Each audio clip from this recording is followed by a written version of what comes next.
That bill is out. And that brings us to item number 18, SB 696. Senator.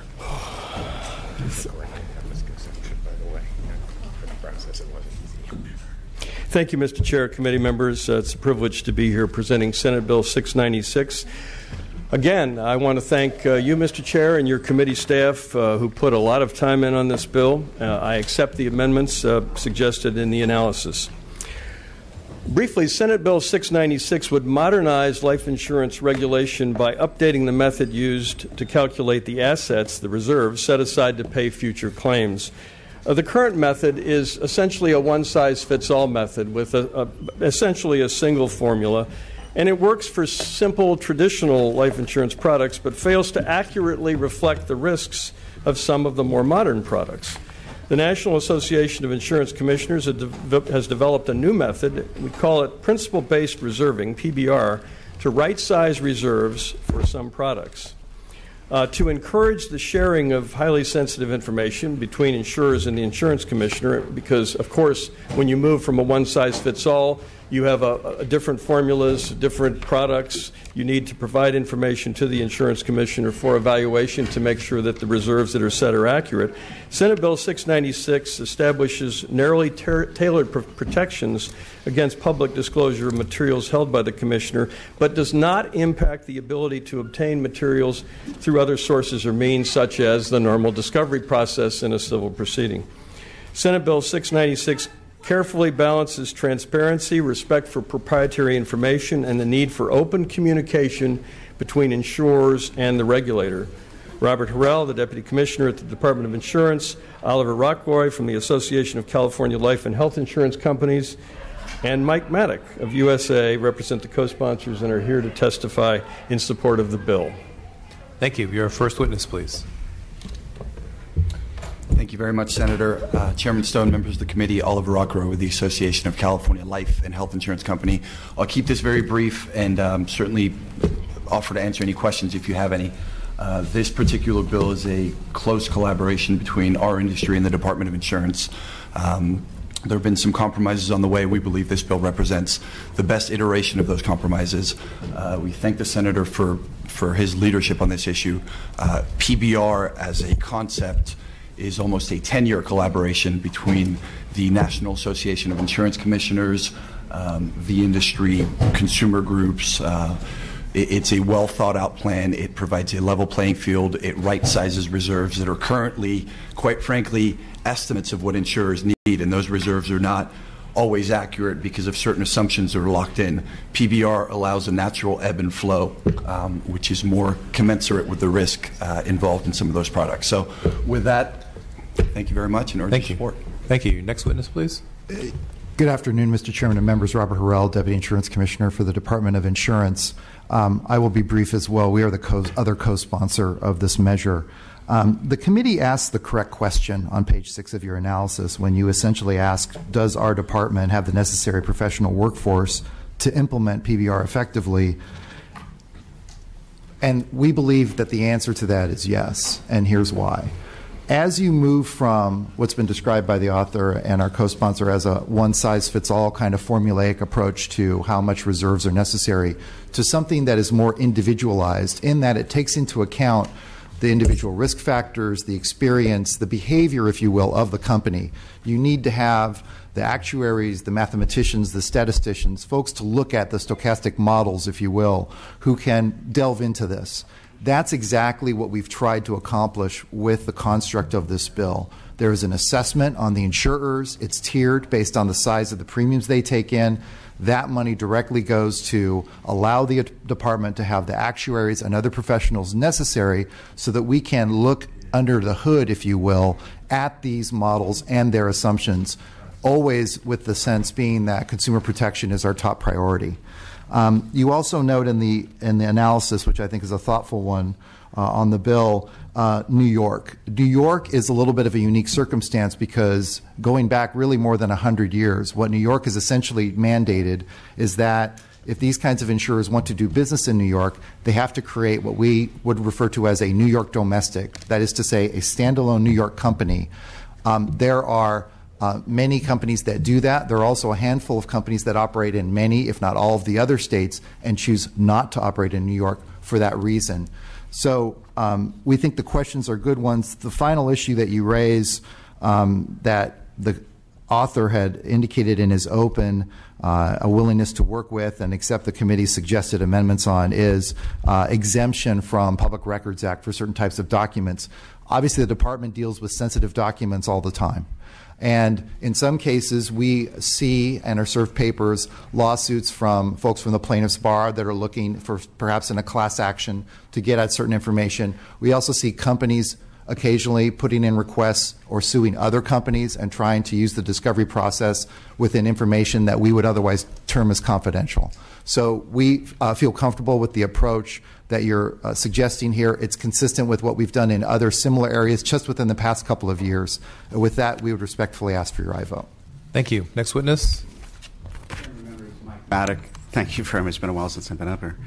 Chairman and members, Mike Maddock, Vice President, Senior Counsel for USAA, in strong support of this measure on behalf of our military and veterans families. In great appreciation to your long day, I'm merely going to state we remain in support with the amendments and will answer any direct questions you have. Thank you. Thank you. Anyone else in support? If you could state your name and your affiliation.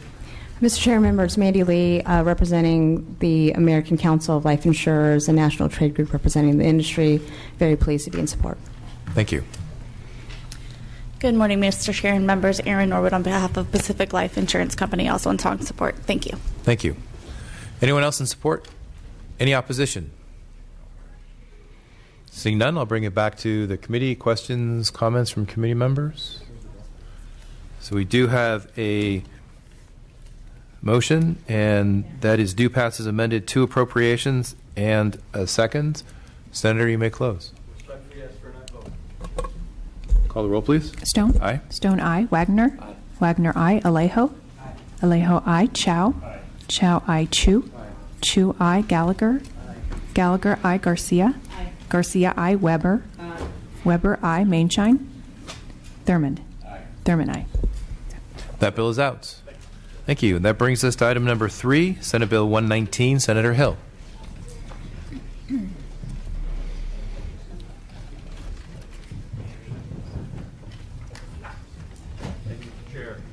Thank you, Mr. Chair. Members, I, like the majority of my constituents, had no interest in or understanding of underground utilities before the 2010 natural gas explosion in the city of San Bruno. Afterward, I found them hard to ignore. The almost daily TV newspaper reports in the Bay Area of dig-ins compelled me to bring together gas, electric, telecommunications, and water utilities, as well as contractors, agriculture, and local governments to try to solve this problem. The problems that I found were 3. First, enforcement of existing law, which requires excavators to call 811 to have utilities mark their lines before breaking ground, is toothless. Second, whole excavator groups subject to the law don't know of it, or they do. If they do, they don't realize that it applies to them.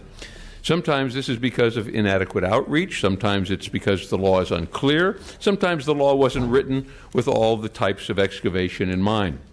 After the April 17th natural gas explosion in Fresno that killed 1 and left another hospitalized for at least 8 weeks, the employer of the operator of the front loader involved said the employee was redistributing soil with no excavation. No call to 811 had been made. Third, there exists a shocking level of mistrust in the field between utilities and excavators, and sometimes between different utilities. Excavators are thought by utilities to plow through gas and telecommunications lines because it's too much work to dig around them. Utilities are viewed by excavators as billing machines that can't be bothered to mark their lines on time, but will charge the excavator for every nick, even when it wasn't the excavator's fault. To get at this problem, I solicited legislative proposals in 2014 and convened a series of stakeholder meetings. My email list has 143 recipients. With the help of this stakeholder group, we crafted SB 119 to address these 3 problems: the no calls, the confusing and poorly tailored law, and the failure of communication necessary for safe operation in the field. The most visible feature of SB 119 is the stakeholder-led advisory committee with three functions. First, to coordinate education and outreach efforts among the industries. The bill also allocates $350,000 from fines levied against gas and electric utilities to grant for this purpose. Second, to develop standards for safe excavation in areas where standards do not currently exist. And third, to investigate accidents and recommend penalties to the regulatory agencies that oversee these violators. Contractor State License Board if the violator is a contractor, the PUC if the violator was a gas or electric utility, and the Fire Marshal if the violator was a petroleum pipeline operator. One loose end that we are in the process of wrapping up is how exactly to deal with the uniqueness of agriculture. I think we have come to an agreement on how to proceed with that aspect. And now I'll let the stakeholders speak. Thank you, Mr. Chair. Thank you. Your first witness, please. Mr. Chair and members, my name is Brett Barrow with the National Electrical Contractors Association, the United Contractors, the California Legislative Council, the Plumbing, Heating, Piping Industry, and the Southern California Contractors Association. And we are here today in support of this bill after a lengthy and all-engrossing stakeholder process. We came to this with a number of concerns looking for comprehensive reform because it is extremely important and it doesn't just come down to a no call. This is safety of the workers. We all want to protect, we have a common goal to protect not only the underground facilities but also to protect those lives of those individuals out there working in the field. We believe that this bill is that comprehensive reform and does that. So we appreciate the Senator's efforts on this and we are in support. Thank you. Next witness, please. Mr. Chair, members, Joe Cruz on behalf of the California State Council and laborers. I too want to take a moment to thank the Senator for his hard work and diligence in bringing all the stakeholders together. Initially, this bill started off with a lot of moving parts and a lot of folks who stepped out and opposed it, but the Senator has done a lot of good work to bring this all together and fulfill his three objectives that I see. And one is protecting the structural integrity of our installations, underground utilities, and two, holding those people accountable, those contractors accountable who refuse to call and go out and dig and jeopardize the lives of individuals who live in close proximity to these installations, and three, protecting the worker, especially my guys who are on the front line, in the ditches, in the trenches, who dig with hand tools and equipment and go to work every day to do this type of excavation and put themselves at risk. So we think this helps. It's a great bill, goes in the right direction, and ask for an aye vote. Thank you. Thank you. Next witness, please.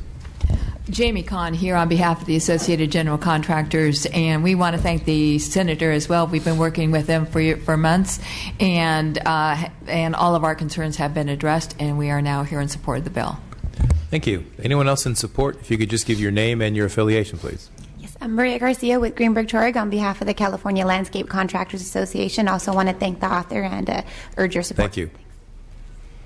Anyone else in support? Seeing none, opposition. Not opposition. Not opposition. Chairman, Dana Nickel with Pete Conatine Associates, representing the Underground Service Alert. We have a support, if amended, position on this bill. We are active members of Senator Hill's stakeholder group for this very important bill. We have concerns regarding some agricultural landscape activities, but we are working closely with Senator Hill, his staff, and other stakeholders, and we very much want to see this process move forward. Thank you. Thank you. Any other support if amended?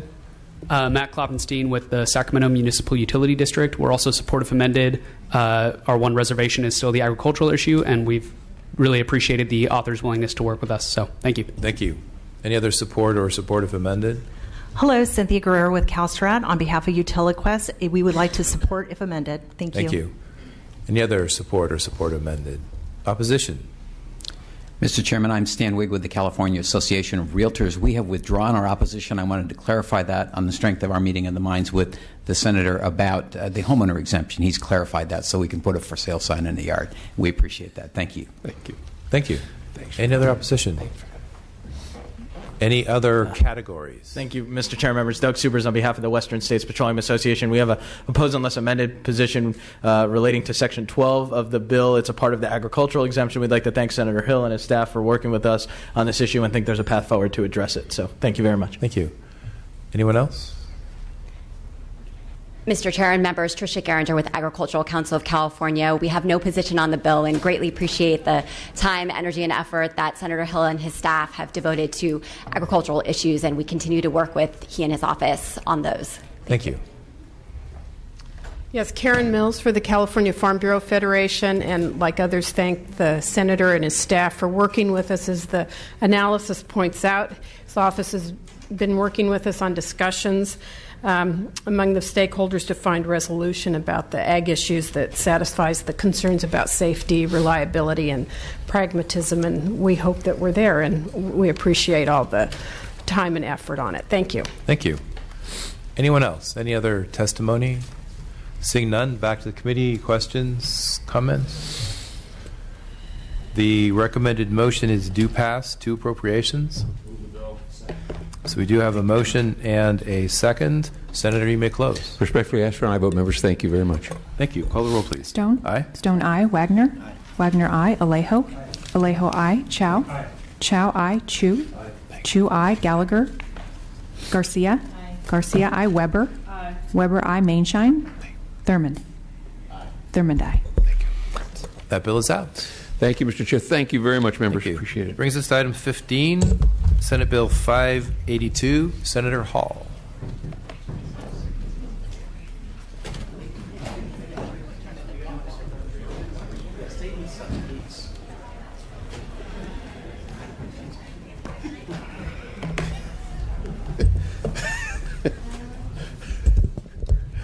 Good afternoon. Good afternoon, Mr. Chair and members.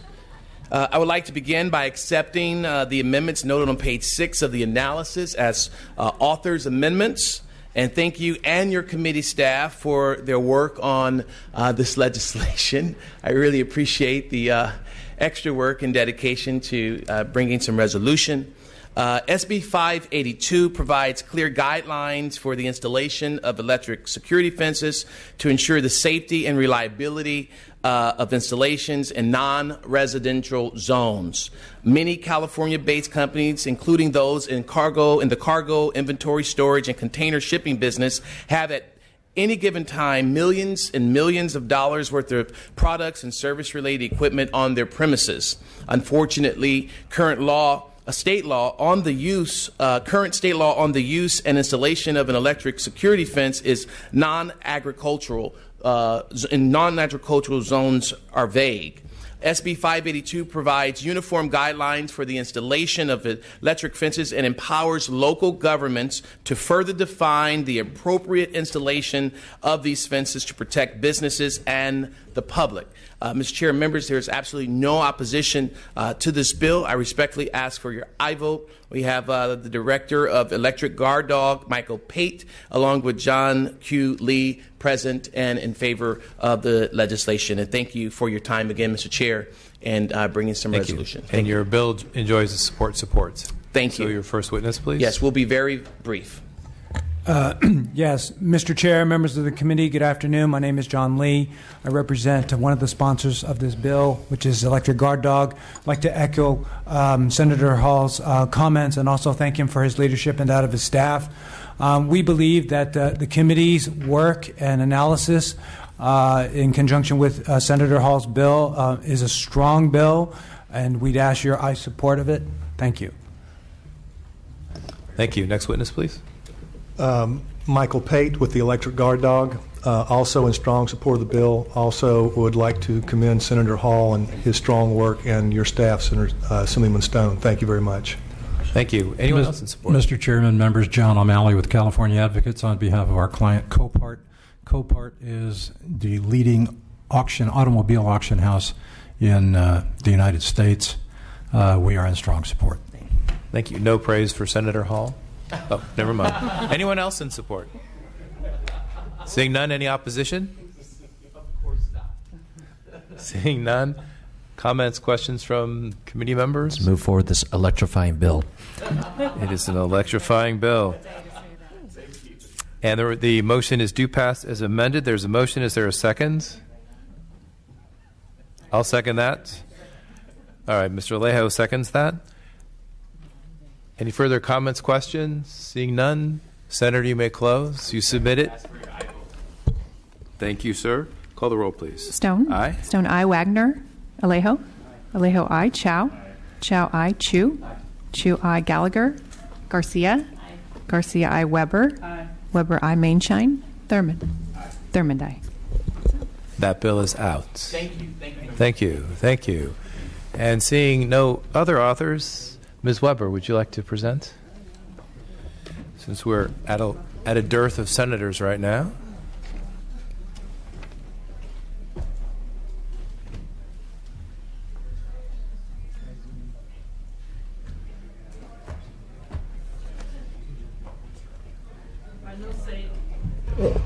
My notes say good morning, but I think it's good afternoon. Good afternoon. Good afternoon. Just barely. It's standard fashion for this committee. I want to, first of all, I accept the committee's recommended amendments to the bill. Thank you. I'll make this relatively brief because we've had a long meeting thus far, and we'll go through all the background in terms of this country's history with the Civil War and the Confederate flag and the introduction of the Confederate flag in the 1960s as rebellion to much of the Civil Rights Act that was there. AJR 26 calls on the legislature here to encourage the United States Congress to identify the states that still have the Confederate flag symbol embedded in their state flags. It memorializes the U.S. Congress to identify and encourage states to ban the use of the Confederate flag of America and Confederate States of America symbolized in seals from all states, flags, seals, and symbols. And it urges the U.S. Congress to ban the sale and display of Confederate flags from federally owned properties and buildings, and to urge these states that sell or display the flags at their capital to have the flag removed. It encourages the U.S. Congress to encourage businesses to urge their states to take down the flag from their capitals, and encourages the donation of any effects representing the former Confederate state of America to local, state, and national museums. We had some folks who were here earlier to give support from the various organizations, the Urban League and the NAACP. I think they probably had to leave now. They were here at the beginning. But we respectfully ask for your support of this resolution that will be Confederate flag removal from the various state and federal agencies. Is a recommendation that's there. This is being supported by all the members of the Legislative Black Caucus and the chairs of the Chicano Caucus, the Women's Caucus, the LGBT Caucus, and the API Caucus. We respectfully ask for your aye vote. Thank you. Any witnesses in support? It's Kevin Tromer on behalf of the Greater Sacramento Urban League, as well as the Compton Unified School District. We're in strong support. We feel this bill is long overdue. Urge your aye vote. Thank you. Thank you. Joe Michael for Equality California, also in strong support. Thank you. Thank you. Angela Haywood on behalf of the NAACP in support. Thank you. Thank you. Anyone else in support? Anyone in opposition? So we do have a motion and a second. The motion is to adopt the resolution as amended. Questions, comments from committee members? Seeing none, Ms. Weber, you may close. We respectfully ask for your aye vote on this matter. Thank you. Call the roll, please. Stone? Aye. Stone, aye. Wagner? Alejo? Aye. Alejo, aye. Chow? Aye. Chow, aye. Chu? Aye. Chu, aye. Gallagher? Aye. Gallagher, aye. Garcia? Aye. Garcia, aye. Weber? Aye. Weber, aye. Mainshine? Thurmond? Aye. Thurmond, aye. That bill is out. Thank you. And that brings us now to Senator Hancock. And that is item number 13, SB 421.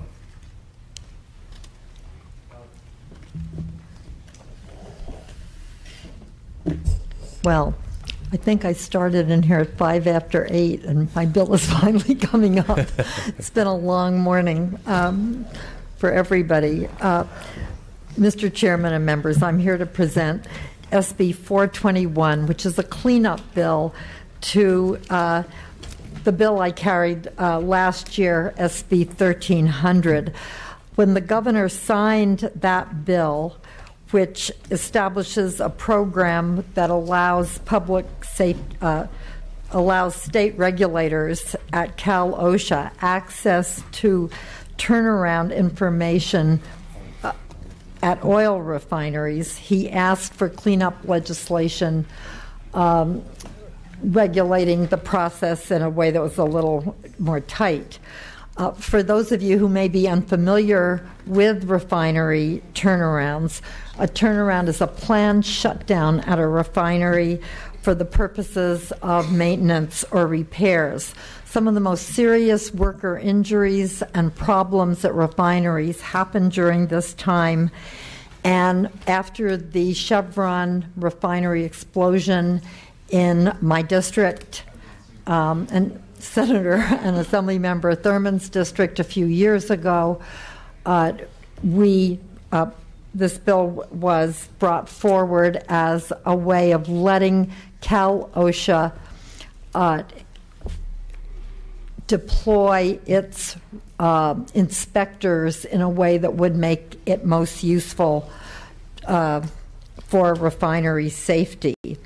At the time, both the California Newspaper Publishers and the Natural Resources Defense Council had some problems with the bill, and the governor, when he signed the bill, indicated that we should work with them to remove that opposition. I believe we've done that, and the bill improves the process by which a person can request turnaround information while also protecting legitimate trade secret information that could be used to game the market and spike gas prices. So I ask for your aye vote. Thank you. We do have a motion. Is there a second? And a second. That is due pass to appropriations. Your bill enjoys support. So your first witness, please. Thank you. Mr. Chair, members of the committee, Jim Ewer with the California Newspaper Publishers Association. We want to thank Senator Hancock and her staff for all that they've done to address our concerns. And in particular, the concern dealt with a requester for information from a government agency having the capability of being sued for making that request. This bill addresses that issue, and we also urge an aye vote. Thank you. Thank you. Anyone else in support? Seeing none, is there any opposition? Seeing none, I'll bring it back to the committee. Questions, comments? We do have a motion and a second. Senator, you may close. I respectfully ask for your aye vote. Thank you. Call the roll, please. Stone? Aye. Stone, aye. Wagner? Aye. Wagner, aye. Alejo? Aye. Alejo, aye. Chow? Chow, aye. Chu? Chu, aye. Gallagher? Aye. Gallagher, aye. Garcia? Aye. Garcia, aye. Weber? Weber, aye. Mainshine? Thurmond? Thurmond, aye. Thank you. That bill is out. That brings us to item number 1, SB 12, Senator Bell.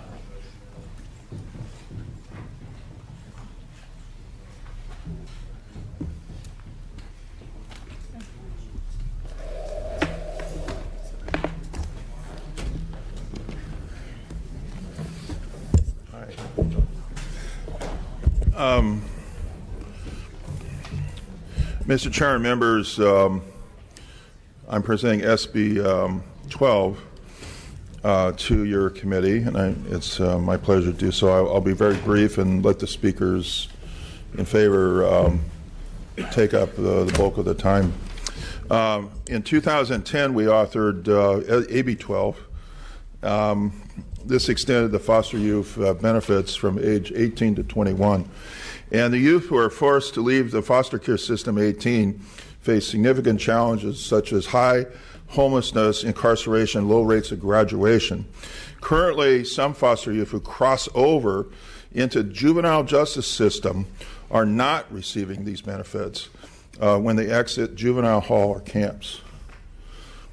This is happening because of their placement order for extended benefits essentially disappears when they cross over, okay?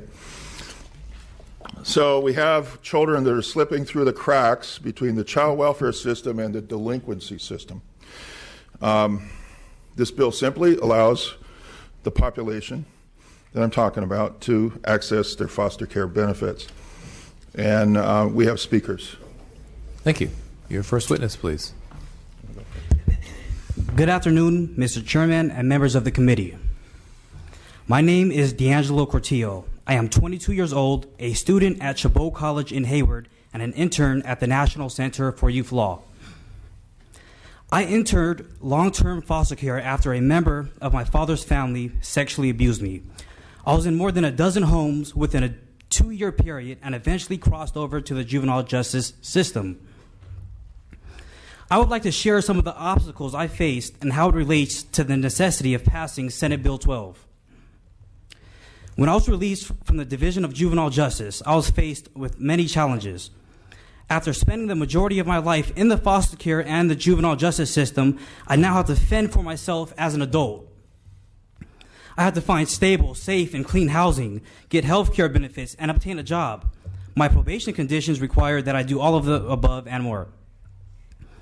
I did not have an income to support myself. I couldn't even afford to go to several interviews, missing out on employment opportunities. I was ineligible for most transitional living placements, and the few that I qualified for had long wait lists. I had to depend on others for the most basic things, like purchasing a toothbrush, socks, and food. More than anything, I wanted an education, but it was almost impossible to keep up with schoolwork when I had to focus on survival. My family helped out as much as they could, but it was very inconsistent, and I soon lost their support due to the fact that my grandfather passed. I went back to the streets and soon after violated probation and was recommitted to the Division of Juvenile Justice. Senate Bill 12 will address these issues, giving thousands of youth like me hope and a means to one day be able to be self-supporting, contributing members of society. On behalf of all former probation and foster youth, I urge a yes vote on this bill. Thank you. Thank you. Your next witness, please. Good afternoon. My name is Angie Schwartz. I'm the Policy Director for the Alliance for Children's Rights. We were one of the co-sponsors of AB 12, the goal of which was to extend foster care and support young people until the age of 21, and SB 12 will help us to realize that vision by protecting some of our most vulnerable young people. And D'Angelo just spoke eloquently for the need for this legislation. SB 12 will protect young people who grew up in foster care, for whom the system failed to achieve permanency for. These are young people that were never reunified with a parent. They were not adopted. They never entered guardianship. They grew up in foster care, and that's exactly the young people we were intending to protect through AB 12 and extended foster care. But because these young people made a mistake as they approached their 18th birthday and were in secure confinement, like a camp or a ranch or a juvenile hall, they're missing out on the protections of extended foster care. The chief probation officers say these youth should be supervised by child welfare and not probation, and that issue really isn't up for debate in this bill. That was addressed in AB 12. AB 12 created a jurisdictional status for young people once they finish their terms of their probation to allow them to participate in extended foster care without having the stigma of probation. It's called transition jurisdiction.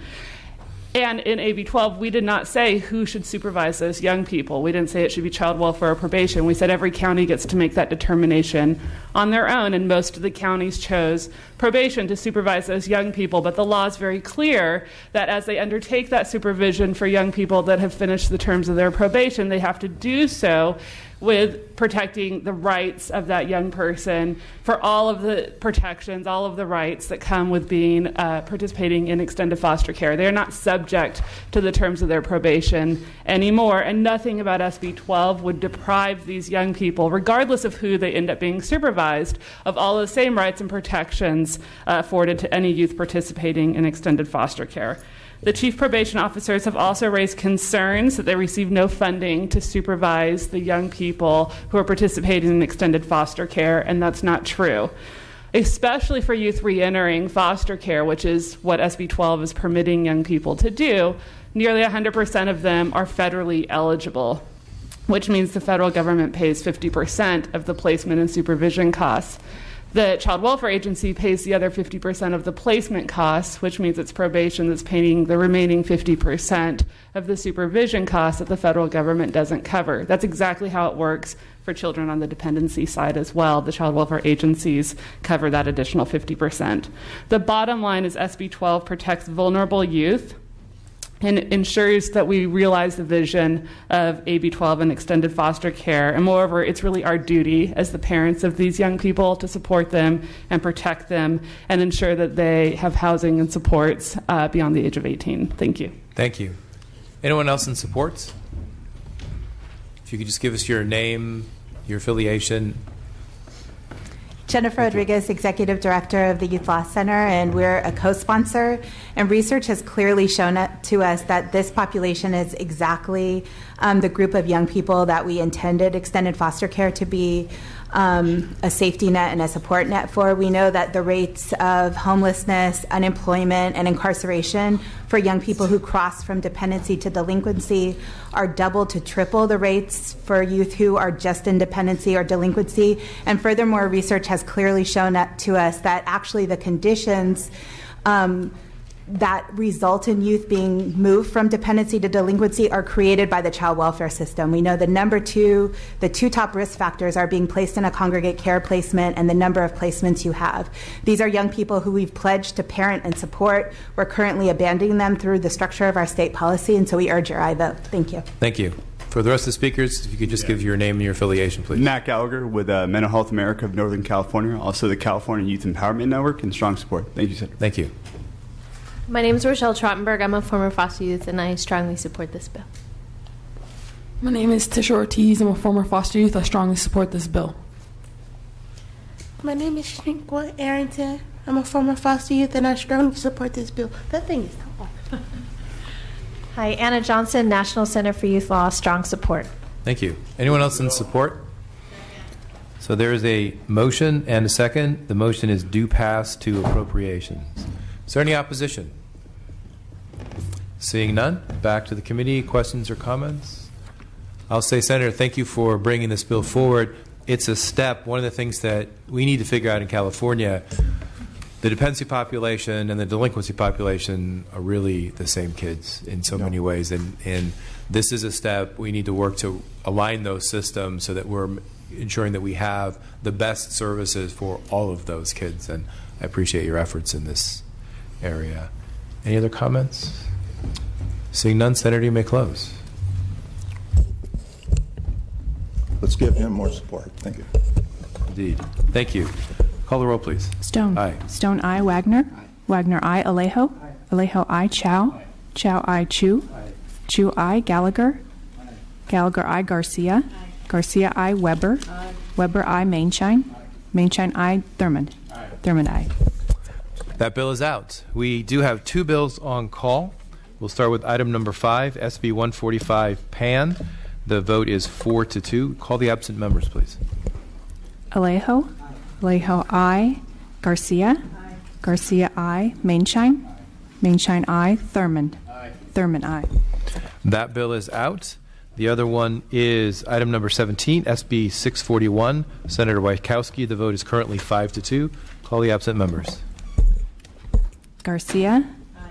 Garcia, aye. Mainshine. No. Mainshine, no. Thurmond. Aye. Thurmond, aye. That bill is out as well.